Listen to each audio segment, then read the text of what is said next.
Thank you. I'm going to share my screen.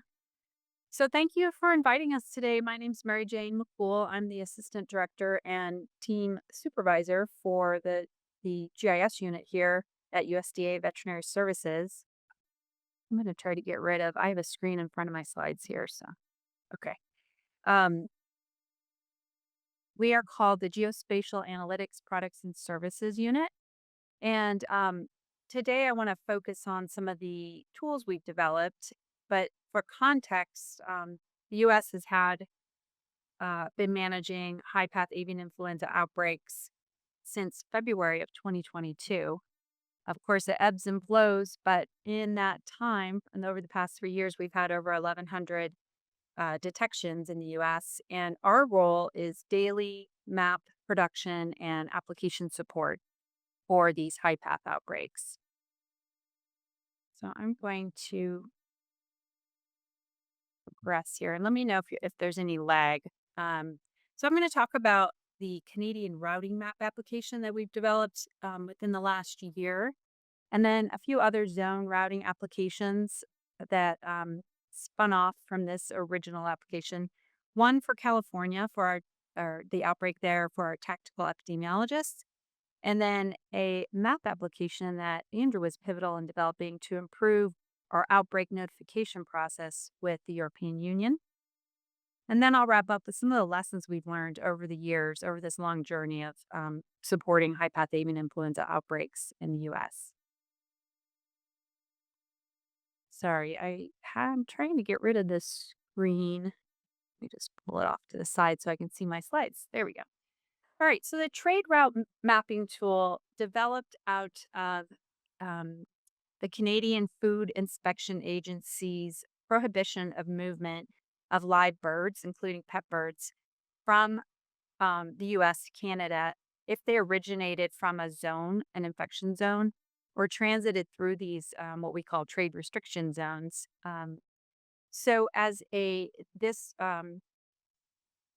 they require our exporters to provide proof that they haven't transited through these zones. So we developed a tool, this trade routing tool, that allows individuals like pet owners and commercial exporters to view the 10-kilometer zones, these restricted zones, and create a map, which is documenting that they have not traveled through these zones when they move their birds. So there were several goals here. We wanted to develop something that was really easy to use for our exporters. We also wanted to make it as easy as possible for them to get the documentation, to set up an account, and get the user set up to use this tool on the web.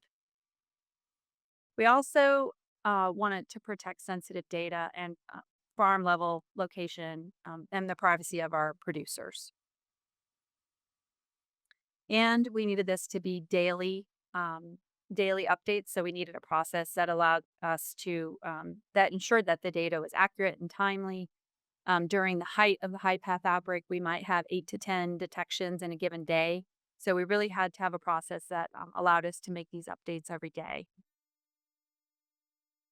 Also, we needed a data entry tool to update these trade release dates for the zones so that our zone data in this application accurately reflected zones that were in place versus zones that had been released and from movement restrictions. So the data for this application and all of our outbreak mapping actually comes from a system called the Emergency Management Response System, or EMERS, and it is where all detections of high path avian influenza and other foreign animal diseases are stored. So we have developed in the course of this outbreak Python scripts to pull the data daily. The editing tool I mentioned is something that was needed because the trade release date that indicates when the zone is now released and movement is not restricted um, is a date agreed upon between the U.S. and Canada, um, and that is stored. That tool is in our internal Esri Enterprise GIS portal, so it's hosted in that environment. The application itself, the routing application, is a web-based application that's in our ArcGIS Online system, which is an organizational account, um, an Esri ArcGIS Online system. And we also are using something called login.gov for secure access to the tool. And I'll go into each of these a little bit more. So, the emergency management response system is the system of record for all foreign animal disease outbreaks in the US. It's for every high path detection, we have a record in the system at the farm level. So, we have the front gate coordinates, the farm location, and then zones are developed around um, the farms or the facilities. And this system is used to manage all stages of outbreak response from detection to cleaning, disinfecting, and restocking. But the HiPath data is pulled every day from EMERS using Python scripts. And we download the data, we process it, and we prepare it for our external GIS systems.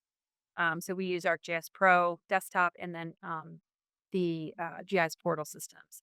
And we use this to make our maps and to update the data for our map applications and tools. The internal editing tool that I mentioned, the release dates for infected premises or farms and zones are based typically on virus elimination, validation of that, plus a 28-day period.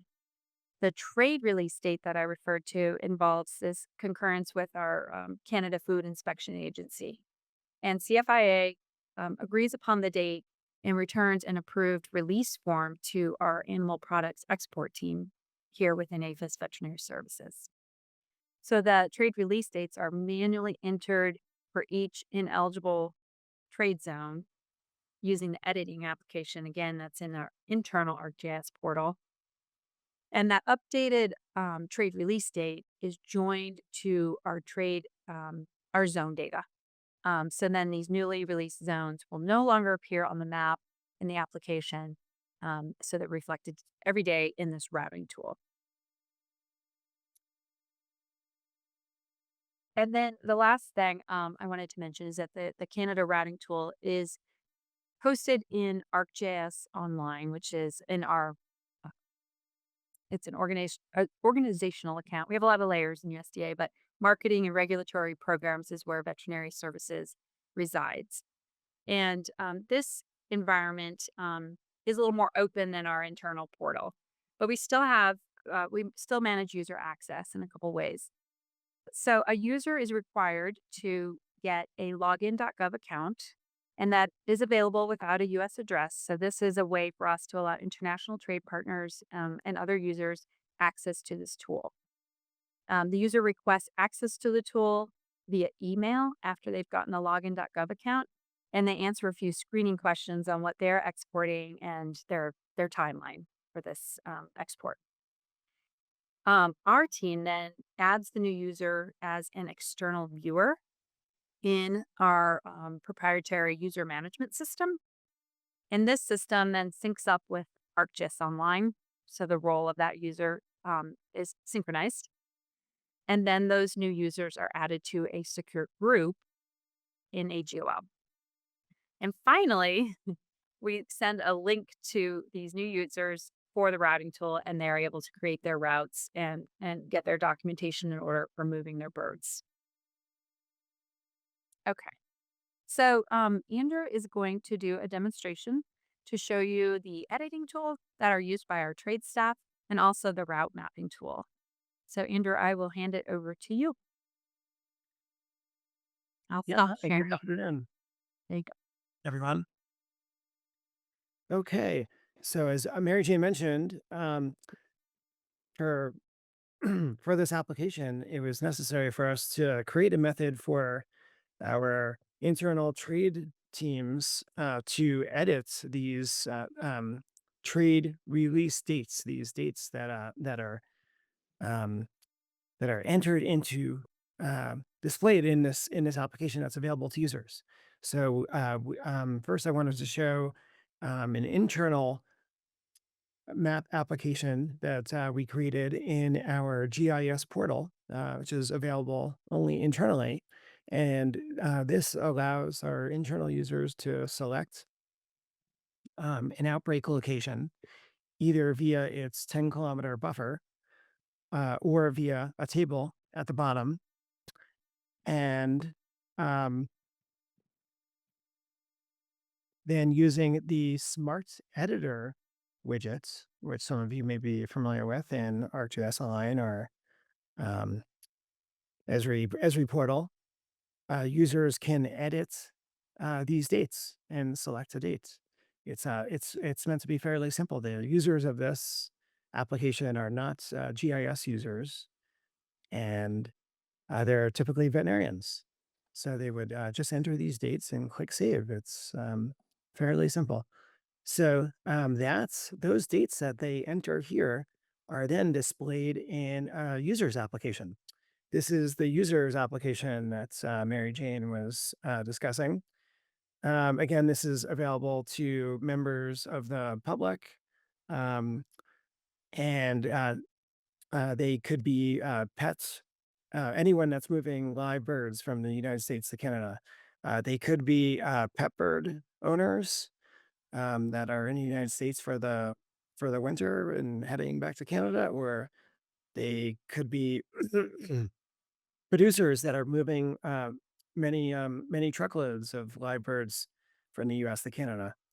So this is meant to be as easy to use as possible.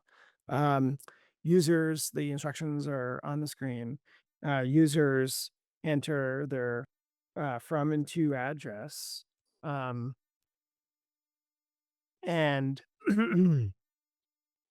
um, let's enter some addresses here. They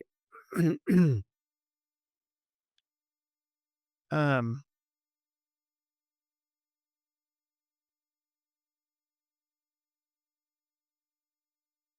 and then we'll show you how this works.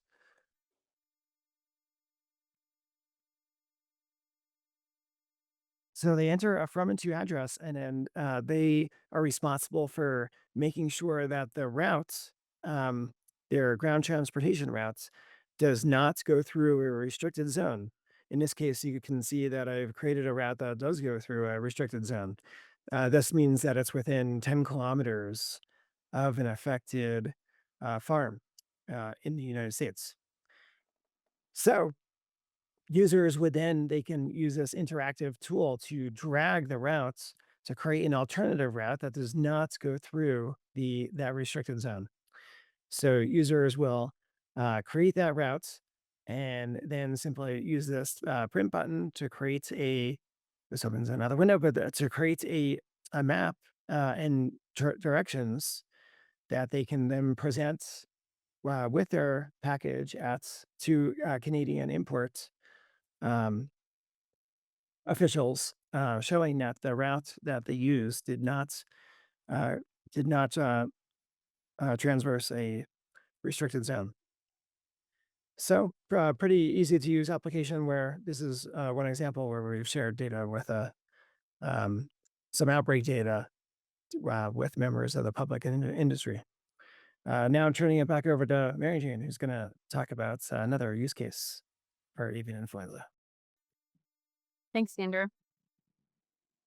I think I have to have you release the screen sharing. It won't let me share till you unshare.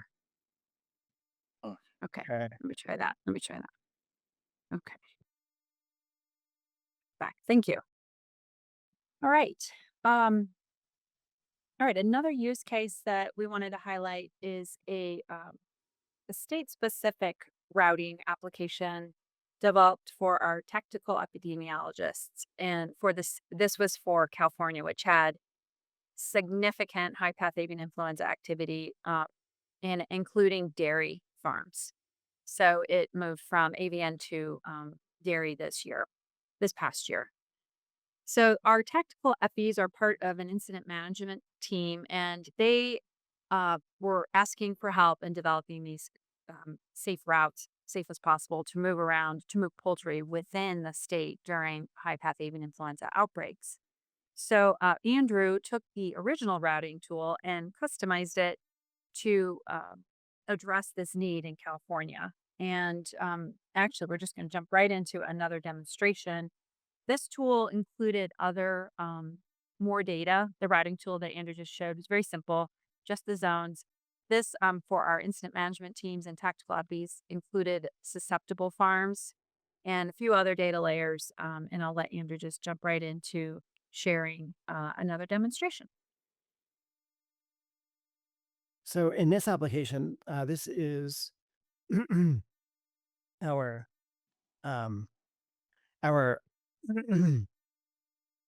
a tool that we've developed showing this is a map application in our internal GIS portal. It's a Esri enterprise system that's available only to USDA users, and it shows outbreak data in the state of California. Um, it We have um, some outbreak data affected livestock premises from avian influenza, and we have susceptible farms of susceptible poultry farms and susceptible dairy um, dairy premises. We also have tools in this map to. We have some other data layers available, such as animal populations for the United States, and we have the ability to mark up the map with text and lines and polygons to draw and to print, and that directions tool.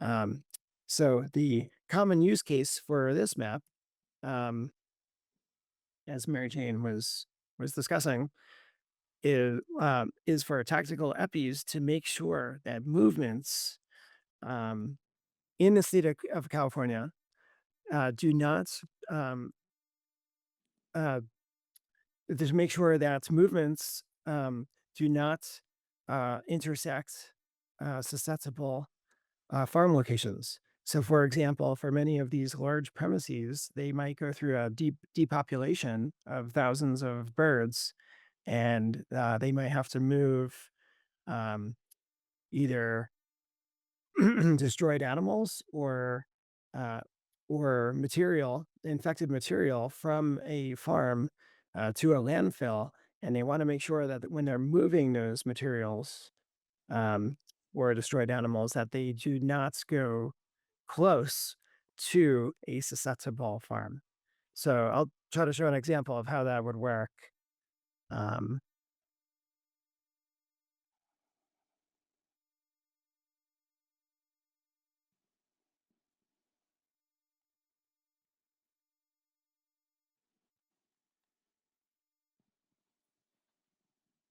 so again, they would use the directions tool and to calculate a route. And then this is just an example. They would have the really hard job of trying to make sure that the route that's taken um, is as far away as possible to some of these susceptible farm locations. And um, they could also then mark up that map. They could draw on it to annotate it with text and lines and polygons and that kind of thing. And they could then print the map using a specified template. So this is an example of an internal only tool. Um, and I think Maryjane is going to talk about one more use case that we developed. Thanks, Sandra. So the last use case that we want to talk about and demonstrate is an application to streamline our notification process to the European Union. Um, the notifications of new outbreaks to EU has historically taken our trade staff a lot of time. It's been somewhat cumbersome. And so Andrew worked on developing an Esri experience web based application to streamline these notifications. So the current process involves every day we develop for every confirmed high path um, facility or farm. these PDF map files, a standard map template with a header and footer and all the elements showing the zone for a newly infected farm. And our trade staff then communicate with our trade partners via email for each of these new outbreaks. So I'm going to show you what one of those looks like. This is a standard template that we have developed for this outbreak, and it's very simple. It's just it doesn't show the actual point location, but this the 10-kilometer buffer, um, ineligible trade zone we call it around a new case, and there's just an inset that shows the state and where this is relative within the state boundaries. And these are the maps that are shared for notifications. So, um, the new process, because we can have, of course, multiple detections in any given day. So, the application allows our trade staff to go in, identify the new detections, and have a single view of a collection of newly confirmed farms or facilities and their outbreak zones. So again, Andrew's going to do a brief demonstration of this new tool. It's something that was developed only within the last few months. So um, I'll let him go ahead and provide more details here. Yeah, thanks.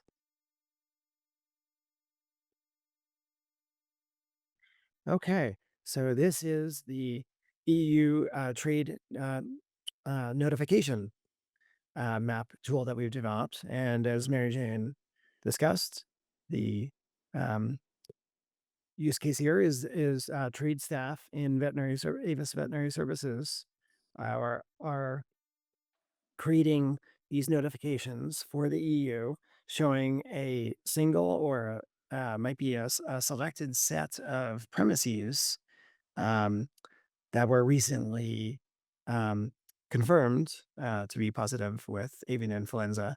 So um, our trade staff use this tool to create. This is currently showing all positive premises for avian influenza in the United States. They would use this tool um, to filter those premises to show a selected set of premises. I'll just show one or two here. Um, we can zoom to this area, and this is showing a 10K buffer for this affected premise in the state of Idaho.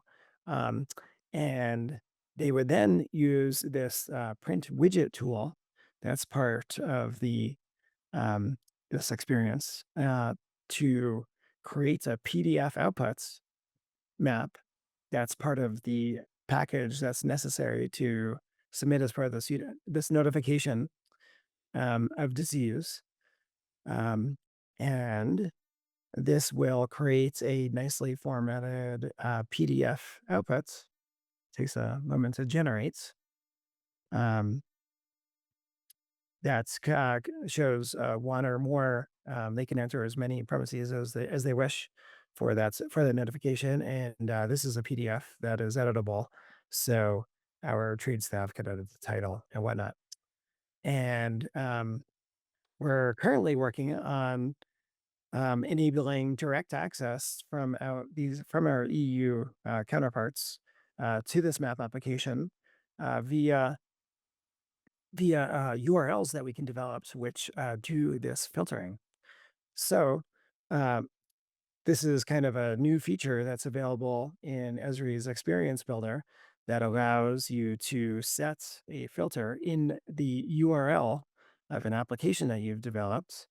Um, so, for example, this URL can filters the data to these two premises, and we could share that URL with our counterparts receiving the notification um, to just show those two premises. So that's a really useful improvement that was not possible with previous versions of Esri's software. Um, and that is all for for this example, turning it back to MJ for some closing thoughts. Thanks. Thanks, Sandra. Great. I think you guys are at the end of a long day, so we'll wrap it up here. Um, yeah, so a couple of lessons learned over the course of a very long adventure with avian influenza.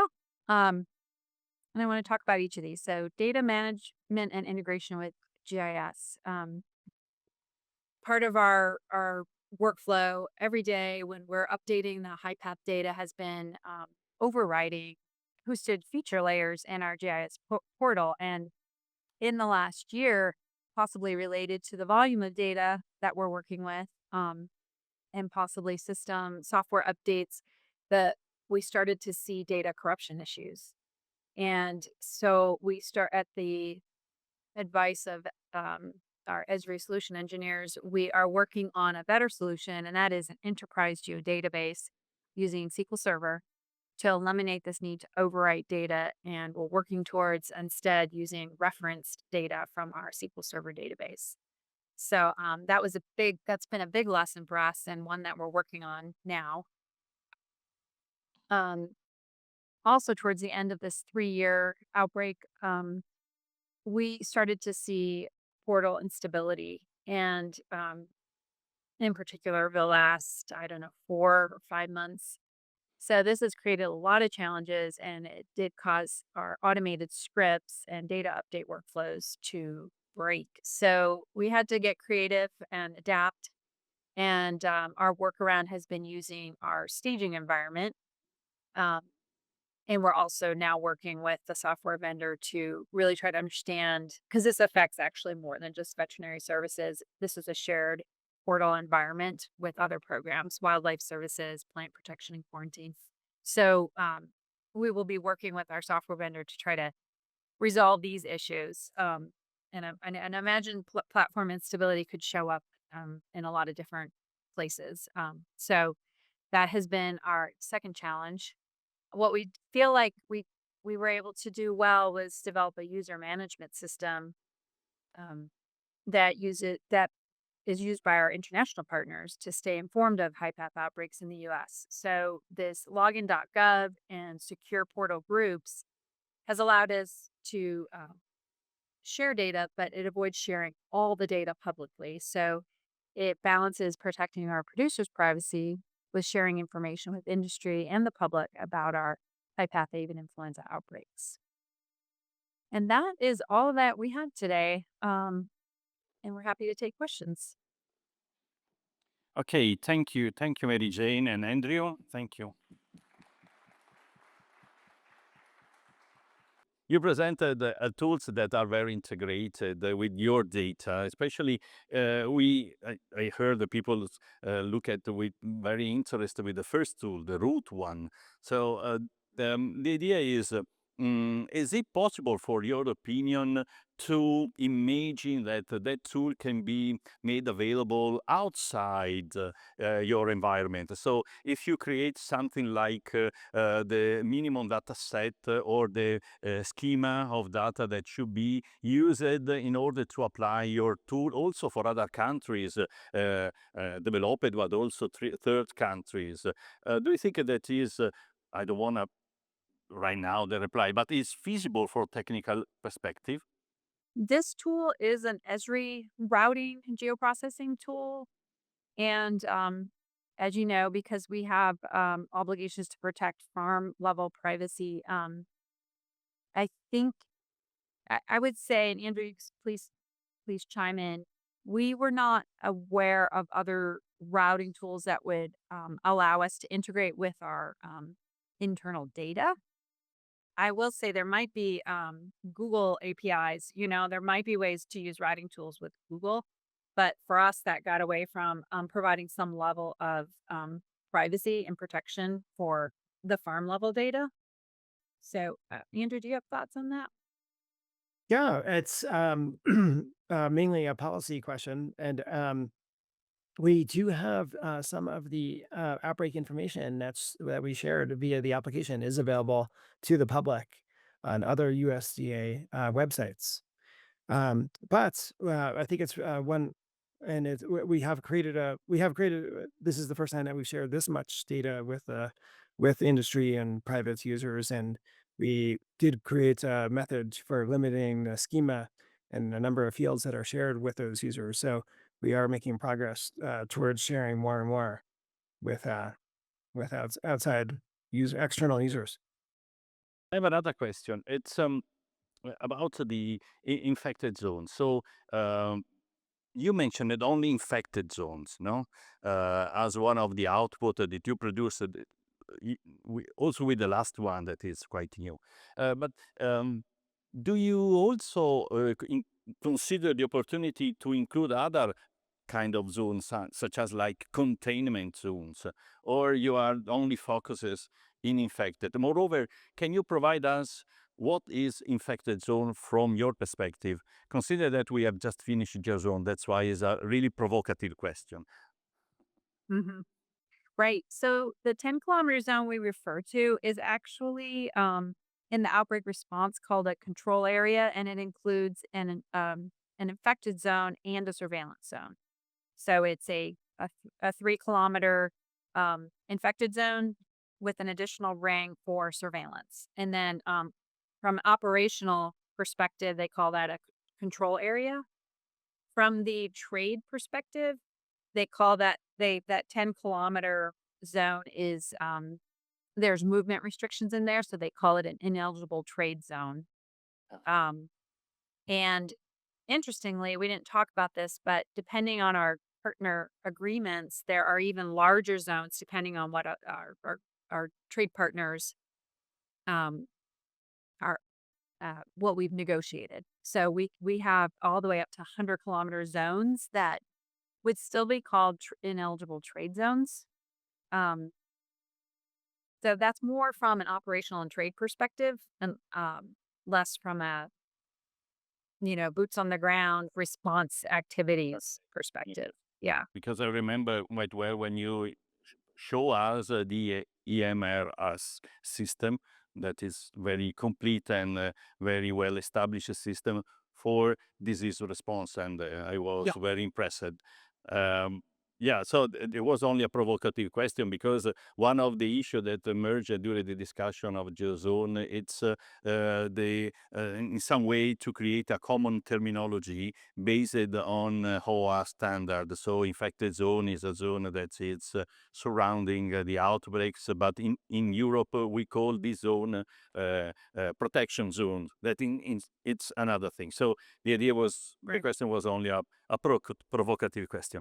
The other question is related to the difficulties to manage a system like this one. I saw that you have a problem about the infrastructure, no? Because we saw system Italian, New Zealand, and also the system presented by CIRAD that is limited to a country, but you manage almost a continent. So what are the elements from the infrastructure perspective to manage information in this huge dimension of territory? What is the peculiar element from technological perspective and also the organizational element? Yeah, because we're managing such a large area and we really have a dependency, honestly, on our technology department. We're just a small GIS unit, but as far as like managing these systems, Andrew, you might have some thoughts on this too, but um, it it is an infrastructure that has now managed above us at the department level, and uh, that it we have certain authority to develop outbreak specific tools and manage our data at our level, but I don't know if that answers your question really well. It is challenging because we are reliant on the architecture and the system support. We are very reliant on our IT department. Um, Professor, um, the GIS unit should be really integrated with the IT department. Otherwise, abso- in your situation, it became impossible to work. Yes, we have. We really, we're in the middle of this, to be honest, working with our IT department and the Esri solution engineers to um, improve system performance. And that's been more recently, I have to say. I mean, in the 3 years that we've been doing this, it's really only been in the last 4 or 5 months that we've run into some architectural and technology challenges. Um, Andrew, do you have anything else to offer? Yeah, that I agree. And it's been a huge challenge. The number of premises and the amount of data that we're dealing with, and the large time span. This has been going on, and it's yeah, we're continue to try to improve the reliability of these systems. It's feels like an uphill battle. Another very quick question because time is running. Um, the system is also considering aquatic environments in the disease management and also zoning. Yes, you say yes with the head. So you manage also aquatic diseases, fresh water and the marine water. Yes, I mean, we don't, but we do have actually an application related to aquaculture, um, more of a portal to information about aquaculture. But yes, veterinary services as a organization, we have an aquaculture team. Yeah, but also I'm mentioning like since we work together for zoning, but also they are manage and design zones within the system that you are aware and you have information within your units Yeah. or it remain at the local level. Yeah, aquaculture is interesting because they don't have a lot of data in EMRS. They're actually really working on defining their zones and actively working on trying to manage their zone data. Um, Andrew, are you aware of aquaculture disease data in EMERS at this time? I'm not, I don't know. I'm not aware of any active outbreaks, Right. ongoing currently, but if there were, then we would be working with the data more. Hmm.